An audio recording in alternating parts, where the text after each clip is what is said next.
Hello friends, welcome to our channel latch for success. दोस्तों, आपके अपने चैनल लच फॉर सक्सेस में एक बार फिर से आपका स्वागत करता हूं। दोस्तों देखिए, अकबर के 2 पार्ट में हमने सीरीज़ लाए थे और उसको हमने एमसीक्यू के रूप में देख लिया था। आज हम उनके बेटे के बारे में, जिनका नाम जहांगीर है, जो न्याय की जंजीर के रूप के लिए भी जाने जाते थे, मतलब न्याय करने के लिए जाने जाते थे, उनके बारे में आज हम देखेंगे। ठीक है, तो बिना टाइम वेस्ट किए अपने पहले क्वेश्चन पर चलते हैं। हमारा पहला क्वेश्चन है आज का कि 2 अस्पा एवं सिंह अस्पा प्रथा किसने शुरू की थी। दोस्तों देखिए, 2 अस्पा और सिंह अस्पा जो प्रथा थी वो सैनिक प्रथा थी, जिसमें जो है मनसब दिया जाता था, सेना रखने की अनुमति दी जाती थी। इसलिए इसको प्रथा की शुरुआत सबसे पहले जहांगीर ने की थी, जो कि अकबर के बेटे थे। इसलिए इसका करेक्ट आंसर हो जाएगा ऑप्शन नंबर बी, जहांगीर। ठीक है दोस्तों, ऑप्शन नंबर बी जहांगीर हो जाएगा। अकबर ने भी एक प्रथा शुरू की थी जिसका नाम था दहसाला। क्या नाम था? दहसाला, जो कि सैनिकों की रखने की एक प्रथा थी। याद रखिएगा, पिछले वीडियो में हमने डिस्कस किया था। अगर आपने पिछला वीडियो नहीं देखा तो अकबर की वीडियो को देख लीजिएगा, हम डिस्क्रिप्शन में आपको लिंक दे देंगे। ठीक है, आते अपने नेक्स्ट क्वेश्चन पे। आज का हमारा दूसरा नंबर क्वेश्चन है।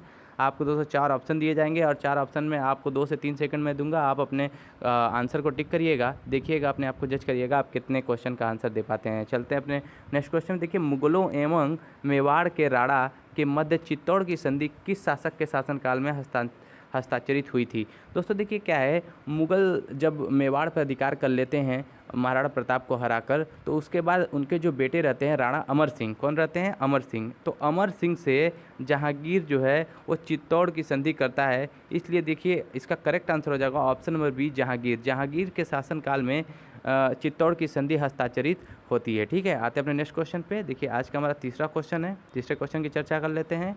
देखिए, हमारा आज का तीसरा क्वेश्चन है, ईस्ट इंडिया कंपनी ने जहांगीर के दरबार में पहले निम्न में से किसे भेजा था। दोस्तों, ऑप्शन नंबर ए है sir Thomas Roe, option number B है Vasco da Gama, option number C है हॉकिंस, ऑप्शन नंबर डी है जॉब चॉर्नक।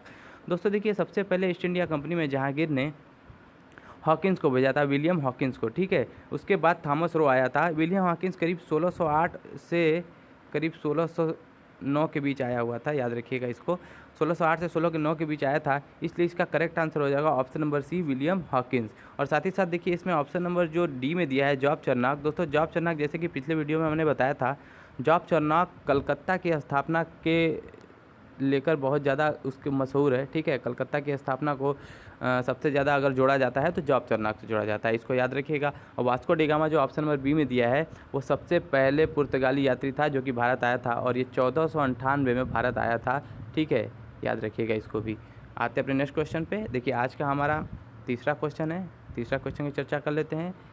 तीसरे से चौथे क्वेश्चन की चर्चा कर लेते हैं। देखिए, निम्नलिखित में से कौन जहांगीर के दरबार में ब्रिटिश शासक जेम्स प्रथम का राजदूत था।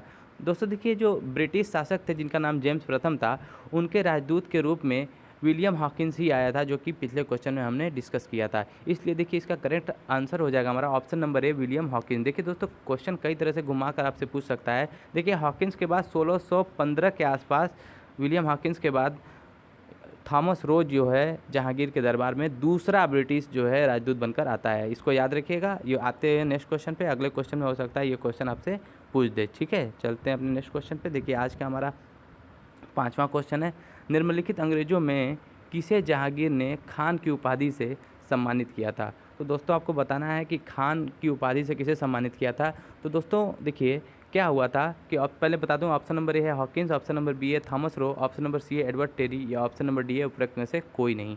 दोस्तों देखिए, सबसे पहले जहांगीर ने खान की उपाधि जो दी थी वो विलियम हॉकिंस को दी थी, जो कि ऑप्शन नंबर ए में दिया है। इसलिए करेक्ट आंसर हो जाएगा ऑप्शन नंबर ए, विलियम हॉकिंस। और साथ ही साथ मैं एक बात और बता दूं दोस्तों, कि खान की उपाधि के साथ साथ विलियम हॉकिंस के साथ जहांगीर शिकार खेलने भी गया था, और साथ ही साथ उसके दरबार में कई महीनों तक हॉकिंस रहा था, और जहांगीर ने उसकी बहुत सेवा की थी। मतलब जहांगीर के दरबार में उसकी बहुत ज़्यादा इज्जत और सेवा हुई थी। ठीक है, आते हैं अपने अगले क्वेश्चन पे। आज का हमारा छठवां क्वेश्चन है।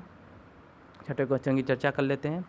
ब्रिटिश राजदूत के रूप में सर थॉमस रो भारत आया था, शासनकाल में किसके शासनकाल में आया था। दोस्तों, यह क्वेश्चन मैंने अभी पहले आपको डिस्कस किया है। इसका आंसर आप कमेंट सेक्शन में बताइएगा कि इसका आंसर क्या होगा। ठीक है दोस्तों, कमेंट सेक्शन में ज़रूर बताइएगा, हम आपके आंसर का इंतजार करेंगे और देखेंगे किसने आंसर दिया है। ठीक है, चलते हैं अपने नेक्स्ट क्वेश्चन पे। देखिए, आज का हमारा अगला क्वेश्चन है, इंग्लैंड के जेम्स प्रथम के राजदूत सर थॉमस रो किस वर्ष भारत आए थे। दोस्तों देखिए, जब सर थॉमस रो थे, इंग्लैंड के राजदूत थे, इंग्लैंड के राजदूत सर थॉमस रो थे, वो किस वर्ष भारत आए थे। जैसा कि हमने अभी डिस्कस किया था दोस्तों, कि सर थॉमस रो जो आए थे वो 1615 में आए थे, इसलिए इसका करेक्ट आंसर हो जाएगा ऑप्शन नंबर बी 1615। ठीक है, आते हैं अपने नेक्स्ट क्वेश्चन पे। देखिए आज का हमारा अगला क्वेश्चन है, जहांगीर ने थॉमस रो को कहाँ मिलने का अवसर दिया था। दोस्तों देखिए जैसा कि हमने आपको बताया था कि विलियम हॉकिंस और थॉमस रो को जहांगीर ने बहुत ज़्यादा इज्जत दिया था और साथ ही साथ अपने दरबार में उच्च पदों पर लोगों के साथ बैठाया था। ठीक है, तो इसलिए देखिए इसका ऑप्शन नंबर ए है आगरा, ऑप्शन नंबर बी है अजमेर, ऑप्शन नंबर सी है दिल्ली, ऑप्शन नंबर डी है फतेहपुर सिकरी। दोस्तों देखिए जहांगीर जो है वो थॉमस रो को अजमेर लेकर गया था और साथ ही साथ वहाँ पे उसके साथ शिकार खेला था, जैसे कि पहले वो हॉकिंस के साथ किया हुआ था, इसलिए इसका करेक्ट आंसर हो जाएगा ऑप्शन नंबर बी अजमेर। ठीक है दोस्तों, अजमेर जो है वो वहाँ पे थॉमस रो जहांगीर से मिला था। ठीक है, आते हैं अपने नेक्स्ट क्वेश्चन पे। आज का हमारा अगला क्वेश्चन है, देख लेते हैं, अगले क्वेश्चन की चर्चा कर लेते हैं। देखिए भारत में इंग्लैंड का कौन सा दूत जहांगीर के पीछे अजमेर से मांडू आया। दोस्तों इस क्वेश्चन का आंसर हमने पिछले क्वेश्चन में आपको बताया, इस क्वेश्चन का भी आंसर आप कमेंट सेक्शन में हमें करके बताएंगे। ठीक है दोस्तों, चलते हैं अपने नेक्स्ट क्वेश्चन पे। देखिए हमारा आज का अगला क्वेश्चन है, एक डच पर्यटक जिसने जहांगीर के शासनकाल का मूल्यवान विवरण दिया है वह था।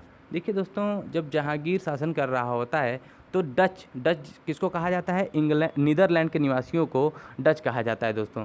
तो वहाँ का एक पर्यटक था जिसका नाम फ्रांसिस्को पेल्सर्ट था, वह जहांगीर के शासनकाल में आया था और जहांगीर के ऊपर उसने एक बुक भी लिखी थी। तो याद रखिएगा कि फ्रांसिस्को पेल्सर्ट जो था वो एक डच पर्यटक था जो जहांगीर के शासनकाल में आया था, इसलिए इसका करेक्ट आंसर हो जाएगा ऑप्शन नंबर ए फ्रांसिस्को पेल्सर्ट। कौन हो जाएगा, ऑप्शन नंबर ए क्या हो जाएगा, ऑप्शन नंबर ए फ्रांसिस्को पेल्सर्ट। ठीक है, आते अपने अगले क्वेश्चन पे। देखिए आज का हमारा अगला क्वेश्चन है, किस मुगल शासक का मकबरा भारत में नहीं है।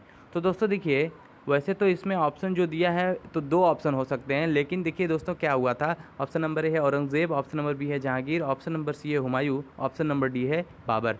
दोस्तों देखिए जो जहांगीर का मकबरा है, जहांगीर का मकबरा कहाँ है, जहांगीर का जो मकबरा है वो शाहदरा लाहौर में है। कहाँ पे है, शाहदरा लाहौर में, इसे लाहौर में दफनाया गया था, इसलिए इसका correct answer option number B हो जाएगा जहांगीर। लेकिन दोस्तों देखिए बाबर को सबसे पहले तो आगरा के आराम बाग में दफनाया गया था, लेकिन बाद में उसकी बीवी द्वारा उसको अफ़गानिस्तान में ले जाकर दफना दिया गया था, इसलिए दोनों देखिए ऑप्शन हो सकते हैं, तो दोनों याद रखिएगा। ये पहले हो सकता है कि ये पहले आगरा को अकबर का माना हो, इसलिए जो है ये बाबर ऑप्शन दिया हो, तो याद रखिएगा दोनों चीज़ों को आप याद करते हुए चलिएगा। हुमायूं का मकबरा दोस्तों कहाँ है, देखिए हुमायूं का मकबरा जो है वो दिल्ली में है। ठीक है, कहाँ है, दिल्ली में, याद रखिएगा इसको, कहाँ है, दिल्ली में। आते हैं अपने नेक्स्ट क्वेश्चन पे। देखिए आज का हमारा अगला क्वेश्चन है, सम्राट जहांगीर को कहाँ दफन किया गया था। दोस्तों जैसा कि हमने पिछले क्वेश्चन में अभी बताया आपको कि जो जहांगीर थे उनकी मृत्यु जो हुई थी वो कब हुई थी, पहले आप बताइए उनकी मृत्यु कब हुई थी। देखिए दोस्तों उनकी जो मृत्यु हुई थी वो हुई थी 1627 से 28 के आसपास। कब हुई थी, 1627 से 1628 के आसपास। उसके बाद उनके पुत्र जहांगीर शासनकाल संभालते हैं, और शासनकाल जो है शाहजहां संभालते हैं। जहांगीर तो मर चुके हैं, अब उनका शासनकाल उनके बेटे शाहजहां संभालते हैं, जिनका नाम खुर्रम भी था। शाहजहां का क्या नाम था, खुर्रम, बचपन का नाम। ठीक है, याद रखिएगा। और इस तरह से जहांगीर को जो दफनाया गया था वो दफनाया गया था शाहदरा लाहौर में, अभी हमने पिछले क्वेश्चन में डिस्कस किया था, इसलिए ऑप्शन नंबर सी इसका करेक्ट आंसर हो जाएगा। ठीक है, चलते अपने नेक्स्ट क्वेश्चन में। देखिए हमारा अगला क्वेश्चन है, मुगल चित्रकला किसके राज्यकाल में अपनी पराकाष्ठा पर पहुंची थी। ऑप्शन नंबर ए है हुमायूं, ऑप्शन नंबर बी है अकबर, ऑप्शन नंबर सी है जहांगीर, ऑप्शन नंबर डी है शाहजहां।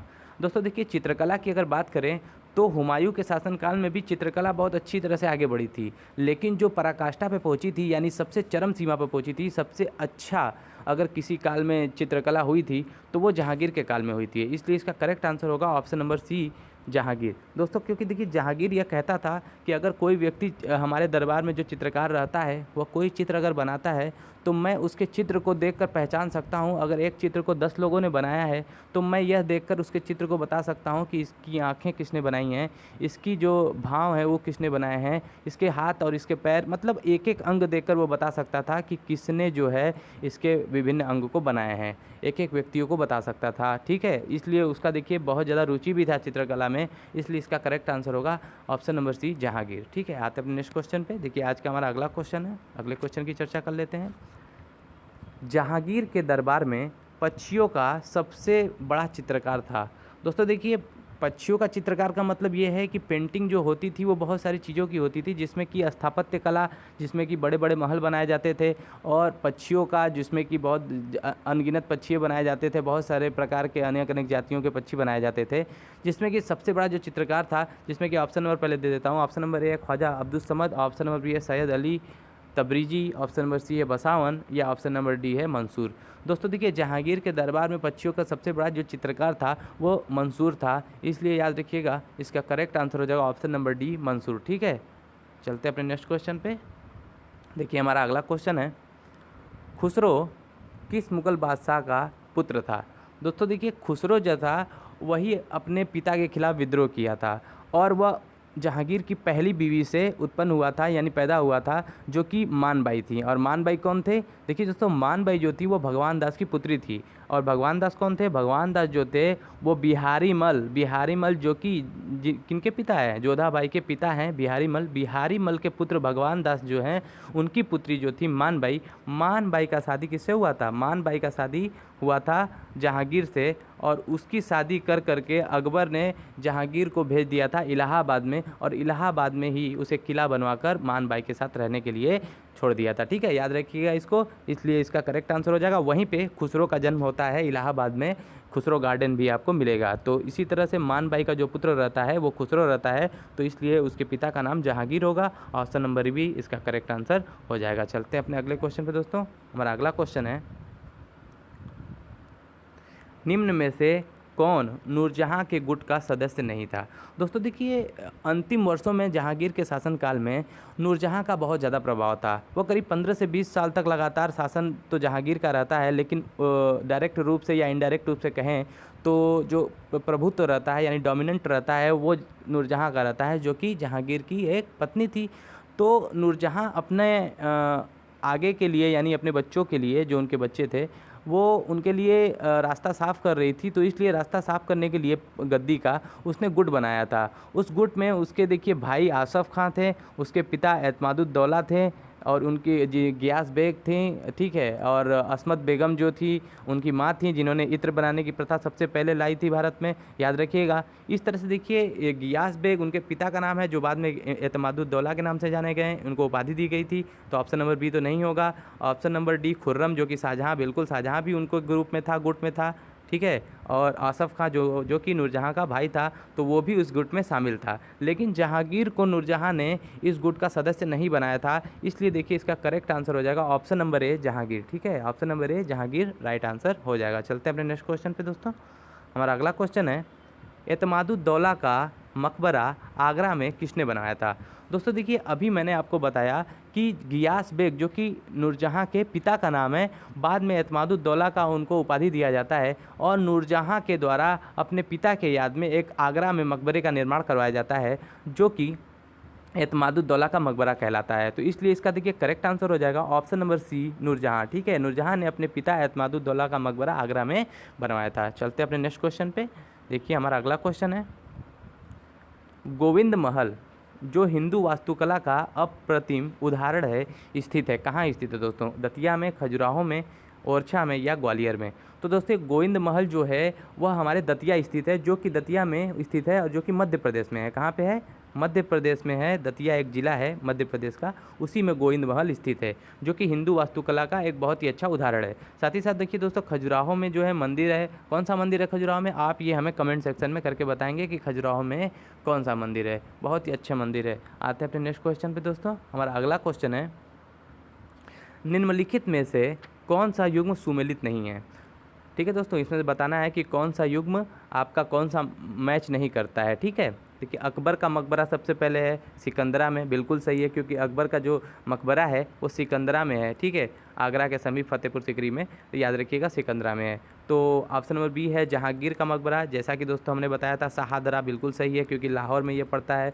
इसका जहांगीर का मकबरा शाहदरा में ही स्थित है। ऑप्शन नंबर सी है शेख सलीम चिश्ती का मकबरा, शेख सलीम चिश्ती का जो मकबरा है वो फतेहपुर सीकरी में है, ये भी सही है, राइट आंसर हो जाएगा। तो ऑप्शन नंबर डी जो है वही बचा है, वही हमारा गलत आंसर हो जाएगा, क्योंकि वह सुमेलित नहीं होगा। देख लेते हैं, जैसा कि शेख निजामुद्दीन औलिया का मकबरा। देखिए दोस्तों, शेख निजामुद्दीन औलिया का मकबरा वो अजमेर में नहीं है, शेख मोइनुद्दीन चिश्ती की दरगाह अजमेर में है। इनका जो शेख निजामुद्दीन औलिया का जो मकबरा है वह दिल्ली में स्थित है। इसको याद रखिएगा, क्योंकि इस तरह से आप याद रख सकते हैं कि शेख निजामुद्दीन औलिया जो है एक जंक्शन भी है, रेलवे जंक्शन भी है दिल्ली में, इस तरह से आप याद रख सकते हैं। तो इसलिए इसका करेक्ट आंसर हो जाएगा option number D, Sheikh Nizamuddin Auliya का मकबरा अजमेर में न होकर के दिल्ली में है, यही युग्म सुमेलित नहीं है। ठीक है दोस्तों, चलिए ये हमारा अंतिम क्वेश्चन था। आपको ये सीरीज़ कैसा लगा? हो सके तो दोस्तों मैं जल्दी अगला वीडियो लाऊंगा, आप ज़रूर बताइएगा कमेंट करके कि आपको यह वीडियो कैसा लगा। तब तक के लिए मिलते हैं अगले वीडियो में दोस्तों, ठीक है, धन्यवाद।